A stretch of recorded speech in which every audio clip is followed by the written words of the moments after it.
భారత రాజ్యాంగ దినోత్సవాన్ని పురస్కరించుకొని భీమసేన వార్ ఆధ్వర్యంలో విశాఖ నగర అంబేద్కర్ భవన్లో రాజ్యాంగ ప్రజాస్వామ్యం ఎన్నికలు ప్రజా సంక్షేమం అనే అంశంపై మహాసదస్సు నిర్వహించడం జరిగింది.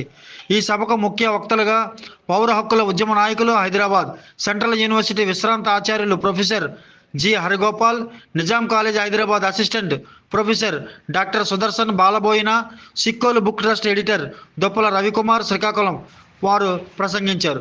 బహుజన కళామండలి వ్యవస్థాపకులు పాటల తోట ఉదయ్ భాస్కర్ గీతాలాపనతో సభకు విచ్చేసిన వారిని ఉర్రూతలూగించారు. సదస్సు అనంతరం అధిక సంఖ్యలో హాజరైన ప్రతి ఒక్కరికి భారత రాజ్యాంగ పుస్తకాలను పంపిణీ చేశారు. ఈ సందర్భంగా వక్తలు మాట్లాడుతూ, కేంద్రంలో బీజేపీ ఆర్ఎస్ఎస్ ప్రభుత్వం ఏర్పడిన తర్వాత భారత రాజ్యాంగంలో స్వేచ్ఛ, సమానత్వం, సౌభ్రాతృత్వం, లౌకిక తత్వానికి అనేక అంశాలను మార్చివేసి విచక్షణ, ఎత్తుపల్లాలు, మన సమత ఆధారాలతో భారత రాజ్యాంగాన్ని మార్చివేసే కుట్ర కొనసాగుతుందని ఆరోపించారు. భారతదేశంలో ప్రతి ఒక్క పౌరునికి భారత రాజ్యాంగం ద్వారా పొందే హక్కులన్నింటినీ పాలకుల చేతిలో తీసుకునే విధంగా రాజ్యాంగాన్ని మార్చివేస్తున్నారని ఆరోపించారు. ఇప్పటికే దేశంలో పరిస్థితి మతం, కులం ఆధారంగా జరుగుతున్న దాడులే నిదర్శనమని ధ్వజమెత్తారు. భారత రాజ్యాంగం ద్వారా వచ్చిన హక్కులు, నియమ నిబంధనలను పూర్తిగా ఉల్లంఘన జరుగుతుందని, పాలనా లోపాలే ఎత్తుచూపే వారిపై జరుగుతున్న దాడులే దీనికి నిదర్శనమని ఎద్దేవా చేశారు. భారత పౌరులకు రక్షణ కవచంగా ఉన్న రాజ్యాంగాన్ని ప్రమాదం ఉందని హెచ్చరించారు. సదస్సు అనంతరం సహకరించిన పబ్లిక్ ప్రాసిక్యూటర్ రత్నకుమారి, బహుజన కళామండలి వ్యవస్థాపకులు, గాయకుడు పాటల తోట ఉదయ్ భాస్కర్కు, అలాగే వక్తలు హరగోపాల్, దుప్పల ఎడిటర్ రవికుమార్ గారికి ఘనంగా సత్కరించారు. ఈ సందర్భంగా భీమసేన వారు గౌరవ అధ్యక్షులు ఎస్ఆర్ వేమన, నాయకులు కొరపాటి చిన్నారావు, డాక్టర్ రాజేంద్ర ప్రసాద్ మాట్లాడుతూ, ఈ సదస్సు విజయవంతం చేసిన అందరికీ అభినందనీయాలన్నారు. ప్రజలే చరిత్ర నిర్మాతలు. సుమారు 500 గంటల పాటు పిన్ డ్రాప్ సైలెంట్ పాటించిన, గొప్ప క్రమశిక్షణ ప్రదర్శించిన భీమసేన వారు ఆదర్శనీయులని అన్నారు. ఈ కార్యక్రమాన్ని విజయవంతం చేసిన వారందరికీ, అనేక రూపాల్లో సహకరించిన వారందరికీ ప్రోత్సహించాలని, భీమసేన వారు చైతన్యం జరుగుతుండే ఈ అందుకు నిదర్శనమని ముందు అందరినీ కొనియాడారు.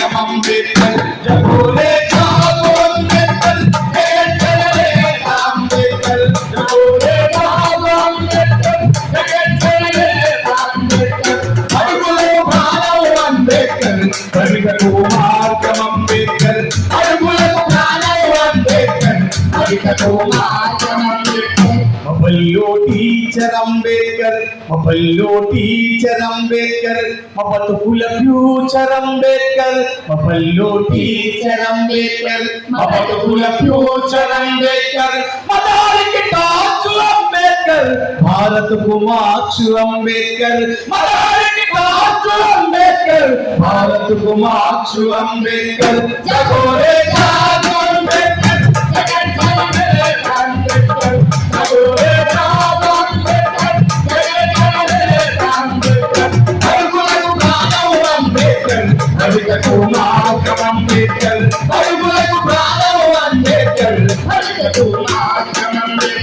మా ఇంటి నీడ అంబేద్కర్, మా ఇంటి నీడ అంబేద్కర్, మా కొలువుల జాడ అంబేద్కర్, మా ఇంటి నీడ అంబేద్కర్, మా కొలువుల జాడ అంబేద్కర్, ప్రేమికుల స్వప్నం అంబేద్కర్, పేదలకు రాజ్యం అంబేద్కర్, ప్రేమికుల స్వప్నం అంబేద్కర్, పేదలకు రాజ్యం అంబేద్కర్, జగోరే జాగో అంబేద్కర్, జయ జయ అంబేద్కర్, జగోరే జాగో అంబేద్కర్, జయ జయ అంబేద్కర్, హక్కులకు ప్రాణం అంబేద్కర్, హక్కులకు మార్గం అంబేద్కర్, హక్కులకు ప్రాణం అంబేద్కర్, పువ్వకై కోరితే అంబేద్కర్, భూములను పంచితే అంబేద్కర్, పువ్వకై కోరితే అంబేద్కర్, భూములను పంచితే అంబేద్కర్, పరిశ్రమల మాట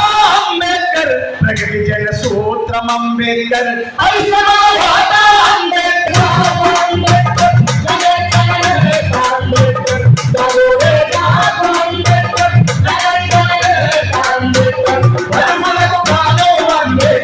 దళితులకు మార్గం అంబేద్కర్ అడుగులకు ప్రాణం అంబేద్కర్ అడుగులకు మార్గం అంబేద్కర్ అడుగులకు ప్రాణం అంబేద్కర్ దళితులకు మార్గం అంబేద్కర్.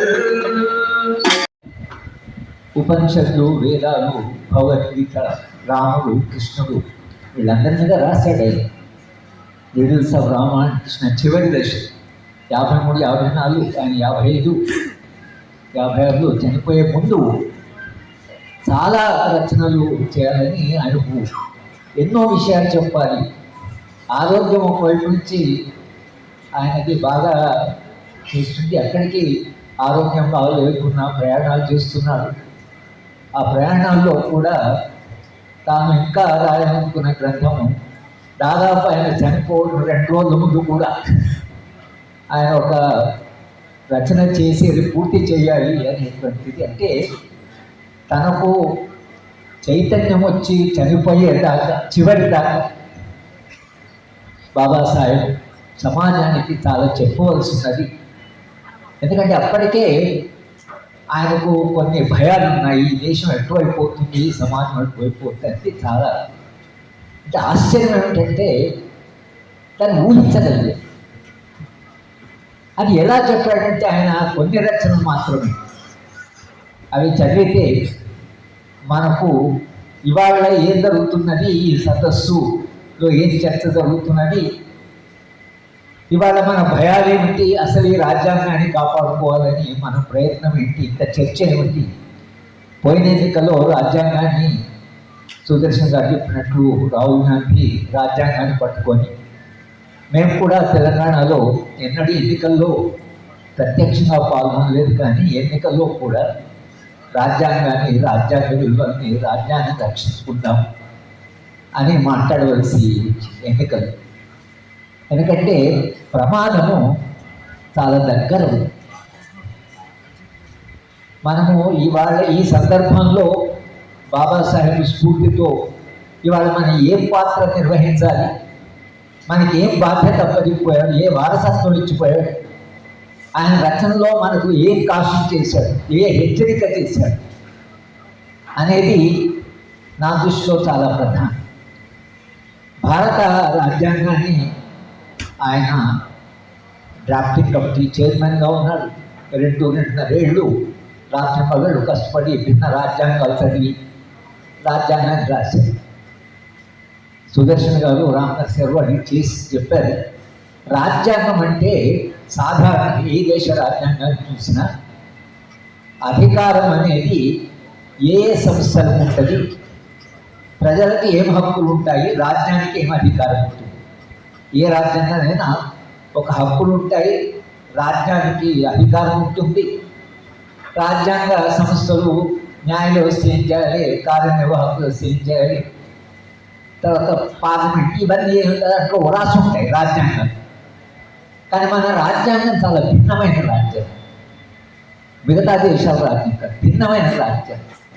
ఈ రాజ్యాంగంలో ఎలాంటి సమాజాన్ని నిర్మించాలి, ఒక కొత్త సమాజ నిర్మాణం జరగాలంటే ఏం జరగాలి, ఎలాంటి సమాజం కావాలి, ఇది ఒక రకంగా ప్రాపంచిక దృక్పథం అంటే భవిష్యత్ సమాజం ఎలా ఉండాలి అని రాజ్యాంగంలో రాయడం అనేది ఈ రాజ్యాంగానికి ఉండేటువంటి ఒక అద్భుతమైన లక్ష్యం. దానికి ఒక ఫిలాసఫీ రాజ్యాంగంలో ఫిలాసఫీ ఉండదు. రాజ్యాంగం చేస్తే ఎన్నికైన వాడు ఏం చేస్తాడో చేసుకుంటాడని వదిలేస్తారు, కానీ ఏం చేయాలో కూడా చెప్తాడు. అయితే చాలా ఆశ్చర్యం ఏమిటంటే ఆదేశిక సూత్రాలు రాసిన తర్వాత చర్చ జరిగింది కాన్స్టిట్యూంట్ అసెంబ్లీలో. ఇవి న్యాయబద్ధం కాదు, ఈ హక్కుల కొరకని మనము కోర్టుకు వెళ్ళడానికి వీలు లేదు, ఇలాంటి ఒక చాప్టర్ని రాజ్యాంగంలో పెట్టడం ఏంటి, అసలు రాజ్యాంగం అంటే చాలా అదొక చట్టబద్ధమైన ఒక పవిత్రమైన ఒక పదము ఉపయోగించాలి. అయినప్పుడు ఆ గ్రంథంలో ఏం చేయాలి అని రాసి, కానీ మీరు న్యాయ వ్యవస్థకు వెళ్ళి దాని కొరకు మీరు పోరాటం చేయడానికి అవుట్ సైడ్ ది కోర్ట్స్ అని జ్యుడిషియరీ బయట పెట్టారు. బాబాసాహెబ్ ఒక ఆమె యోనిలోకి నెట్టి పడేశారు. ఇప్పుడు చెప్పండి, బాబాసాహెబ్ అంబేద్కర్ భారతదేశంలో సమాజం లేదు అని అన్నాడు. నేను గత 4 ఏళ్ళుగా ఎప్పుడైనా సరే మాట్లాడుతున్నప్పుడు చాలా కాన్షియస్గా మాట్లాడుతున్నాను. That consciousness given by Babasaheb Ambedkar. I never call Indian society, ఆయన ఏమంటాడు అని అంటే చాలా స్పృహతోటి, మీరు మొత్తం ఆయన రాసిన వాల్యూమ్స్ అన్ని చదవండి. ఇండియన్ సొసైటీ అన్నాడు, హిందూ సొసైటీ అన్నాడు, కాస్ట్ హిందూస్ అనే పదాన్ని వాడతాడు, కుల హిందువులు అని వాడతాడు. ఈ కుల హిందూ సమాజానికి, ఈ కుల హిందూ వ్యవస్థకు సామాజిక లక్షణం లేదు. వీళ్ళంతా anti social.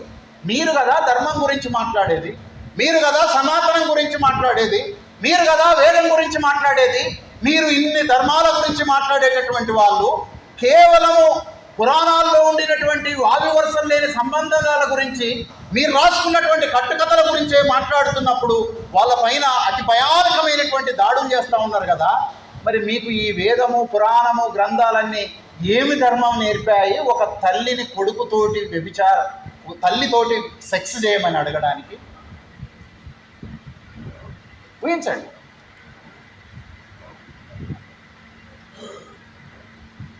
Right. So Babasaheb Ambedkar రాసినటువంటి రాజ్యాంగం లోపల ప్రధానంగా మనం పీఠిక మాట్లాడతాం. నేను ఈ మధ్య కాలం లోపల, నేను ఒకప్పుడు రాజ్యాంగ వ్యతిరేకవాదినే, కానీ అంబేద్కర్ రైటింగ్స్ మొత్తం చదవడం ద్వారా ఇండియన్ కాన్స్టిట్యూషన్ అనేటటువంటిది లిబరల్ కాదు, Indian constitution is a revolutionary document అనేటటువంటి విషయం నాకు అర్థమైంది. ఆయన కూడా చాలా పరిమితులు ఉండవచ్చు, కానీ భారత రాజ్యాంగ పీఠిక ప్రియాంబుల్ని చదువుతున్నప్పుడు అందులో ఎవరెవరు ఏం పెట్టుకున్నా సరే బాబాసాహెబ్ అంబేద్కర్ ఒక విషయాన్ని ఇంటెన్షనల్గా ఫోర్స్ఫుల్గా దాంట్లో జాయింట్ చేశాడు. ఫ్రెటర్నిటీ. ఏంటిది? ఫ్రెటర్నిటీ, సోదర భావం. ఈ భారతదేశ ప్రజల్లో సోదర భావం లేదు, శత్రుభావం ఉన్నది, శత్రు వైరుధ్యాలు ఉన్నాయి. ప్రతి మనిషిని ఇంకొక మనిషి శత్రువుగా భావిస్తాడు. కులాలన్నీ కూడా శత్రు శిబిరాలుగా కనిపిస్తూ ఉంటాయి. గాంధీ గ్రామం లోపల కమ్యూనిటేరియనిజం ఉన్నది అని అంటే Babasaheb Ambedkar Indian village is sink of ignorance and narrow mindedness అని అన్నారు. Indian village is sink of ignorance and narrow mindedness. భారతదేశ గ్రామం లోపల మూర్ఖత్వం ఉంది, మూఢత్వం ఉన్నది, కులత్వం ఉన్నది, కమ్యూనిటేరియనిజం లేదు. ఇవాళ కమ్యూనిస్టులు అడిగేది కమ్యూనిజం కావాలి అని. గాంధీ ఏమంటుండంటే ఆల్రెడీ భారతదేశ గ్రామంలో కమ్యూనిజం ఉన్నది అని అంటుండు. మరి ఆల్రెడీ కమ్యూనిజం ఉంటే మళ్ళీ కమ్యూనిస్ట్ పార్టీలో ఎందుకు ఎస్టాబ్లిష్ అయ్యాయి? Babasaheb Ambedkar is not against to the communism. Babasaheb Ambedkar అంటే కమ్యూనిజం అనేది ఎగ్జాక్ట్గా మార్క్స్ చెప్పినట్టుగా అంబేద్కర్ ఊహించి ఉండకపోవచ్చు, కానీ బాబాసాహెబ్ అంబేద్కర్ చెప్తున్నటువంటి కమ్యూనిజము ఆర్థికాంశము, రాజ్యం లేనితనము అనేటటువంటి దాన్ని ఒకటి పక్కకు పెట్టేసేస్తే మిగిలిన విషయాల లోపల అంబేద్కర్కు కార్ల్ మార్క్స్కు మధ్యన అనేకమైనటువంటి సామీప్యాలు ఉన్నాయి. అందుకనే జయరాజు భారత్కు అంబేద్కర్ మార్క్స్ అని అన్నాడు, భారత్కు మార్క్స్ అంబేద్కర్ అని అన్నాడు. అంటే అంత ఉన్నతమైనటువంటి పెట్టాడు. అయితే మిత్రులారా, మనకు 17 ఆర్టికల్ కనిపిస్తాం. 17th article of Indian constitution abolishing the untouchability అని మాట్లాడుతుంది. నిజానికి ఈ అన్టచబిలిటీ అబాలిష్ చేయటం అనేటటువంటిది బుద్ధుడు తీసుకొని వచ్చినటువంటి ఉద్యమము. అశోకుడు కులాన్ని నిర్మూలించేటటువంటి ఒక చట్టాన్ని పట్టుకొని వచ్చాడు. ఆ తర్వాత కొల్హాపూర్ సంస్థానం లోపల షాహు మహారాజు కులాన్ని నిషేధించిండు ఆధునిక భారతదేశం లోపల. ఈ రకంగా మనం మాట్లాడుకుంటూ పోతే సమానత్వం గురించి మాట్లాడాడు, ఈక్వాలిటీ, జెండర్ ఈక్వాలిటీ గురించి మాట్లాడాడు. రేసిజం కుదరదు, జెండర్ కుదరదు, కాస్ట్ కుదరదు, లింగ్విస్టిక్ కుదరదు, రిలీజియన్ కుదరదు, రీజియన్ కుదరదు. మనుషుల మధ్యన ఎటువంటి భేదభావం లేకుండా భారత రాజ్యాంగ చట్టం ముందు మనుషులంతా సమానమే అనేటటువంటి ఒక ఆర్టికల్ని పెట్టారు. This is actually he took from the Buddha's philosophy. ఆ తర్వాత మీరు ఇక్కడ మాట్లాడుతున్నటువంటి సంక్షేమం గురించి బాబాసాహెబ్ అంబేద్కర్ని కేవలం దళితులు రిజర్వేషన్ ఇచ్చినటువంటి ఒక మహానుభావుడిగా చూస్తూ ఉన్నాం. కానీ భారతదేశం లోపల రైతుల కోసం ఒక మహా ఉద్యమాన్ని నడిపినటువంటి రైతు నాయకుడు Babasaheb Ambedkar. We don't know that. Babasaheb Ambedkar 1950 కంటే ముందే 1,00,000 మందితోటి బొంబాయి నగరం లోపల మహా ర్యాలీని నిర్మించినటువంటి వాడు కార్మికులతో. ఇయాల్టికి మనము 100 మందిని కలిపి 10 కమ్యూనిస్టు పార్టీలు కలిపి 1000 మంది కార్మికుల్ని ఆర్గనైజ్ చేసేటటువంటి స్థితి లేదు. ఇక్కడ విశాఖ స్టీల్ ప్లాంట్ ప్రైవేటీకరణ అయితే నిజానికి మీరు సమ్మె చేస్తున్నారు రోజుల తరబడి, కానీ ఆ సమ్మె ప్రభుత్వాల యొక్క మెడలు వంచేటటువంటి స్థితిలో లేదు. బాబాసాహెబ్ అంబేద్కర్ 1,00,000 మంది కార్మికులతోటి బొంబాయి నగరాన్ని మొత్తం ముట్టడించి పడేసేసి. He is the trade union leader. He is the peasant leader. He is the leader of the prostitutes. He was the leader of student community. He was the leader of the civil society. What not? మీరు 100 మంది జాతీయోద్యమ నాయకుల్ని తీసుకోండి. ప్రతి నాయకుడు, ఇవాళ మనం constitution గురించి మాట్లాడుతున్నాం, దాంట్లో 7 కాన్స్టిట్యూయెంట్ డ్రాఫ్టింగ్ కమిటీ మెంబర్స్ ఉన్నారు. వాళ్ళు రకరకాలైనటువంటి ప్రాంతాల లోపల లా విద్యను చదువుకున్నారు. ఆ తర్వాత ఇంకొక 2 వచ్చారు. ఒక ఆయన అనారోగ్యం, ఒక ఆయన మరణంతో బాబాసాహెబ్ అంబేద్కర్ మీద మొత్తం పడిపోయింది. బాబాసాహెబ్ అంబేద్కర్ నేను పంచాయతీరాజ్ సిస్టమ్ మీద చేసినప్పుడు దాంట్లో ఒక పెద్ద డిబేట్స్ చూడటానికి ప్రయత్నం చేశాను. అంటే మిత్రుడు సవరణలు ప్రవేశపెట్టేటటువంటి విషయం గురించి చెప్పాడు.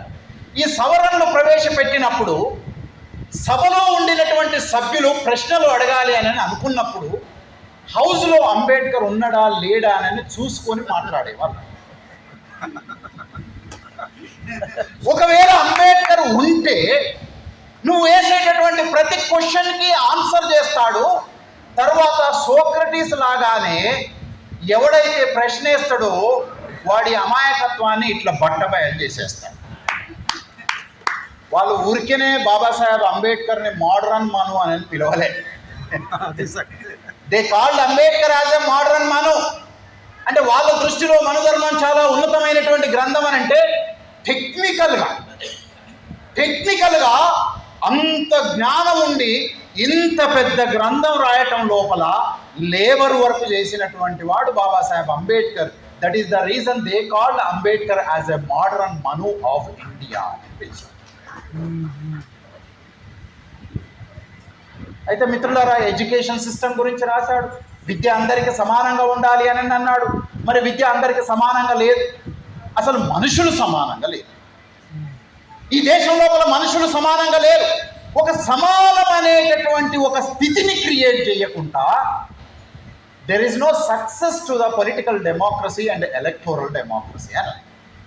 ఇప్పుడు మీరు మాట్లాడుతున్నటువంటి ఎన్నికలు కరప్ట్ అయిపోయాయి, ఎన్నికల్ని డబ్బు శాసిస్తుంది, ఎన్నికల్ని ఆయుధాలు శాసిస్తున్నాయి, ఎన్నికల్ని మజిల్ శాసిస్తుంది, ఎన్నికల్ని కులం శాసిస్తుంది, ఎన్నికల్ని జెండర్ శాసిస్తుంది.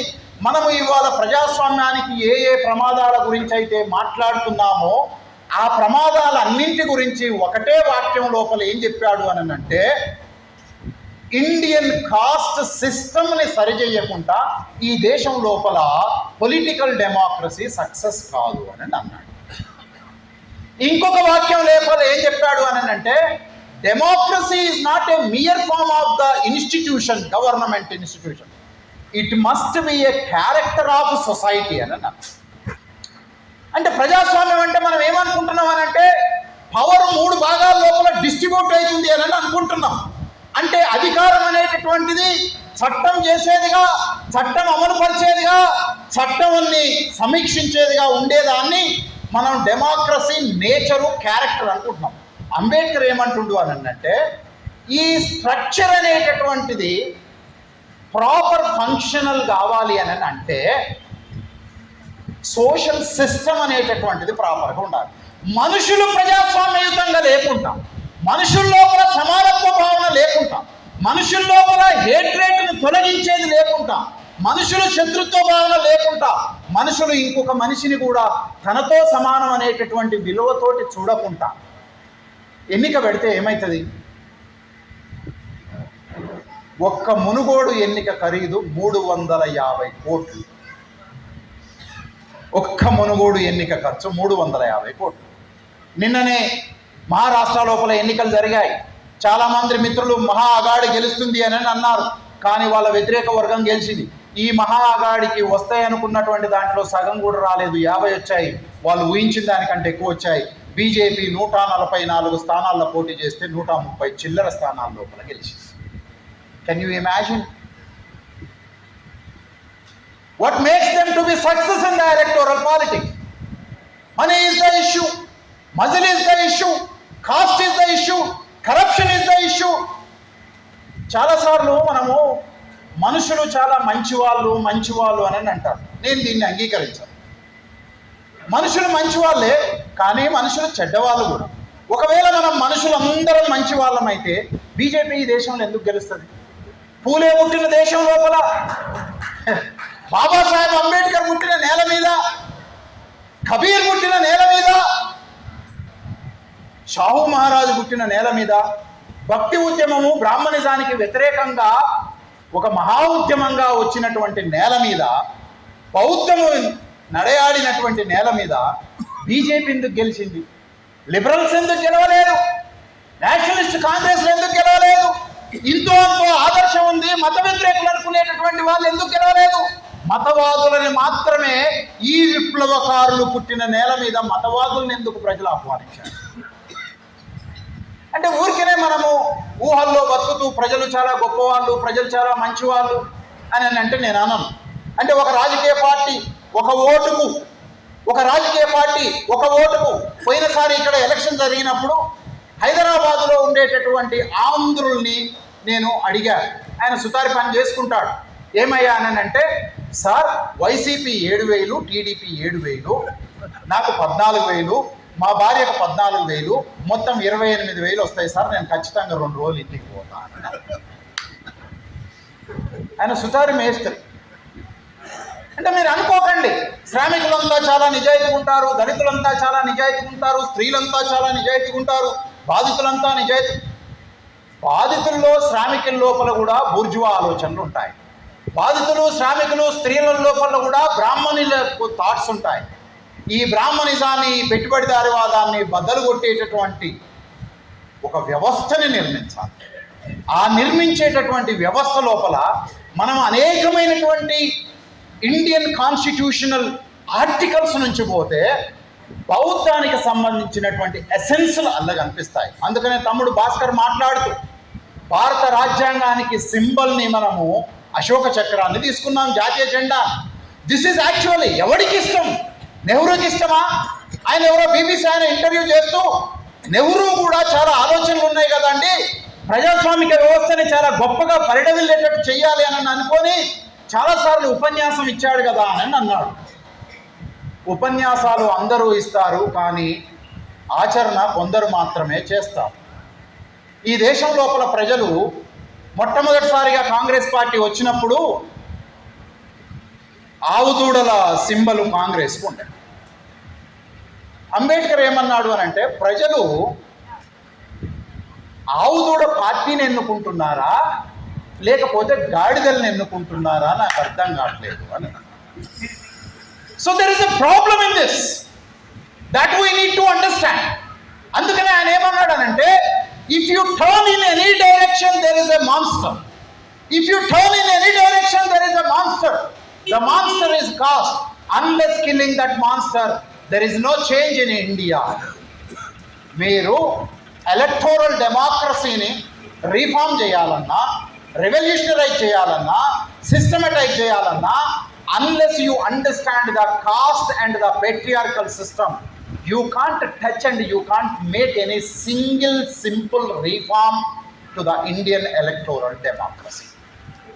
అంటే అంతిమంగా Babasaheb Ambedkar annihilation of cost 2వ చాప్టర్ లోపల చెప్పింది ఏంటిది అని అంటే, రాజకీయ ప్రజాస్వామ్యం అనేటటువంటిది సామాజిక ప్రజాస్వామ్యము, సామాజిక విప్లవం మీద ఆధారపడి బతుకుతుంది.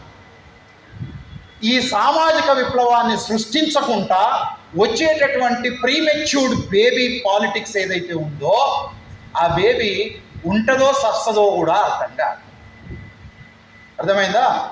Indian electoral democracy is a prematured baby.